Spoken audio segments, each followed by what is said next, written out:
So I wanted to talk a little bit about thyroid cancer. Um, a lot of people think that it's an easy cancer.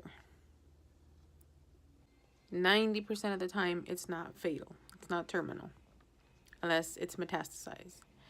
And then obviously it spreads, and that's horrible. Mine had metastasized, but they were still able to get it all. It had metastasized to my lymph nodes. Now, what people don't understand is that this cancer comes with a lot of after effects. Even though they cut the cancer out, you're still left with a lifetime of after effects. Like I said, fatigue, cold intolerance. I'm cold all the time. Dry skin, dry hair. Some people are quick to say, oh, just because it's thyroid cancer, it's a good cancer, or thyroid cancer is the best kind of cancer to get. No, that is completely false. I mean, who would choose to get cancer? Yes, I understand what they mean by the fact that it's not terminal. But still, how would you feel getting that diagnosis, hearing you have cancer? For me, my doctor was not very professional about telling me my diagnosis. I was driving home, he called me on the phone, and he told me while I was driving. I had to compose myself because, didn't want to crash. So I think that's part of the misconception of, well, it's not that bad, so, we don't take it seriously. I'm still suffering. Obviously, weight gain is also a major thing because when you lose your thyroid, your metabolism goes whack. I joke and I say, yeah, it would be my luck to get the cancer that makes you gain weight. I have to joke about it, right? Because, I had lost a whole bunch of weight. I lost 108 pounds in a year on my own, working out at home, not even in a gym.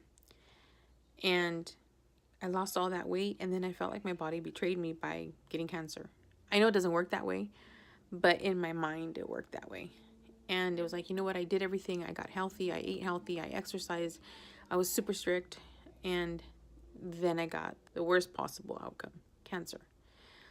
So that was really depressing. That's why I felt betrayed by my body. That's why it took me a really long time to get over that. And I actually had to go to therapy for it because I couldn't handle it. Having that diagnosis just shook me to the core. Like I said, it was something that I felt was very unfair because I had done everything right. I stopped eating junk food. I started counting calories. I started weighing my food. I was working out. I was doing meal replacement shakes. I was doing everything in my power to be healthy, to get better, to lose weight, and then to be struck with that. So it took me a really long time, got really depressed. I gained 80 pounds back of the 108 that I lost after surgery, and I didn't care. I ate whatever I wanted at whatever time I wanted, however much I wanted. I didn't care anymore because I cared, and look at what happened. I cared and I still got cancer. I felt like my body should have taken better care of me, so to speak, but I had to go to therapy. I had to work out my mental health. Literally had to work out my health, my mental health, because it took a lot of work. It took a lot of reflection, a lot of speaking out loud of things that were bothering me instead of just internalizing these things. And that is really hard. When you actually have to say things out loud or actually face them and actually feel them, that's when it hurts. And that's when you're like, there's something wrong. I need to fix this. And it's helped tremendously because it helped me realize not only did my body not betray me, but my body was able to kick ass. My body was able to recuperate. It took a long, long time. It took from 2015 until September 5th of 2018 to really understand that my body didn't betray me. My body kept me going. My body fought the cancer. My body came back to life and decided, we're going to kick cancer's ass and we're going to keep you alive. So I had to thank my body for that. And then slowly I started to see, hey, I can work out. Now, I did have some nerve damage because of the surgery. So that was another obstacle that I had to come over, because before my surgery, before my diagnosis, I was like in CrossFit. I was doing crazy shit at home where I was like flipping tires and swinging a sledgehammer. I was doing crazy shit on my own at home. And then with that surgery, it truly, truly damaged my left shoulder. With that damage, I can't lift weights. I cannot lift anything heavy. As a matter of fact, Tuesday, I cleaned house, swept, mopped. I moved furniture, to get behind the furniture and under the furniture to sweep and mop. 2 days, I'm in pain. Yesterday and today, I am in a lot of pain because I moved heavy things. So now the back of my neck hurts, my whole shoulder hurts, and it's so frustrating going from a place of being fit, healthy, and strong to having cancer, to being unable to lift weights or move things or lift things. And even in general life, if I carry my purse on this side, on this arm, I'm a goner. It's painful. Jogging hurts because of the motion of my arm. So I still have battles every day. But the mental battle, I am winning. I am winning the mental battle because I am getting up every day.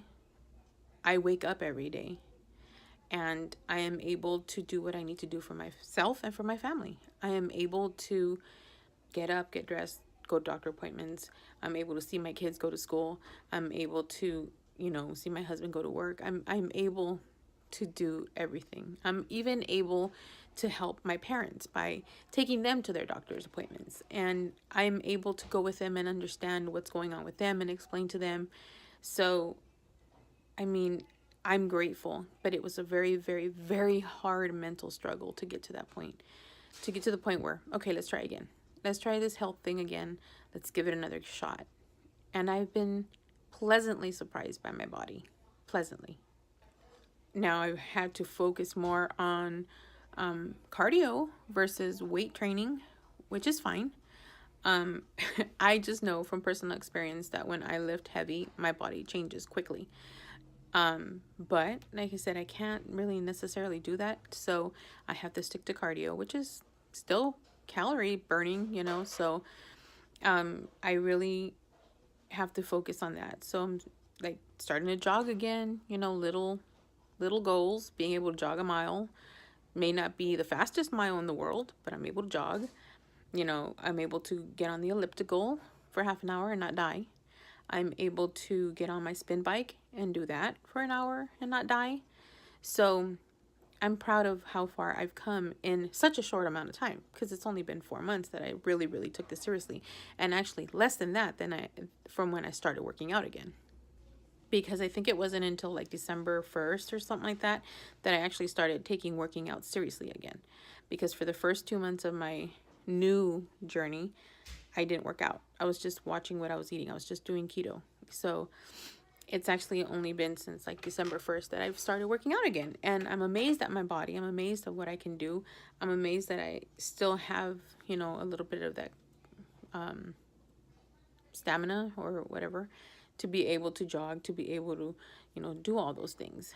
So not all is lost. I'm trying. And like I said, I've lost 41 pounds in 4 months. I'm trying to lose another 10 by February 5th. Don't know how that's going to go, but I'm going to try my hardest.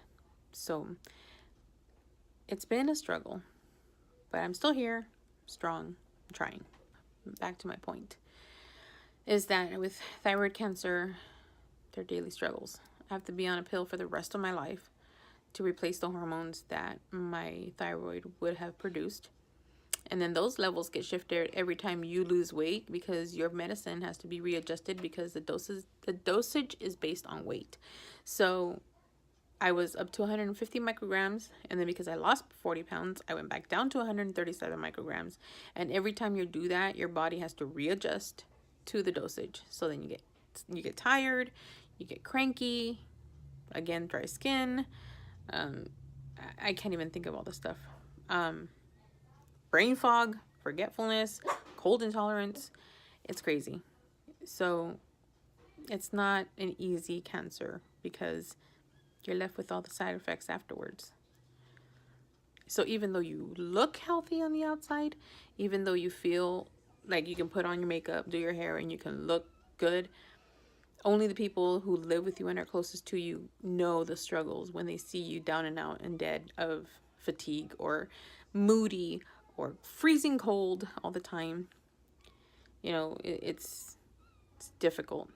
But I am a survivor. I am a warrior, and I will not give up. I kind of did for 3 years, but I'm trying. I'm really trying again. I really want to get to that point where I can be better than I was before. Definitely want to be better.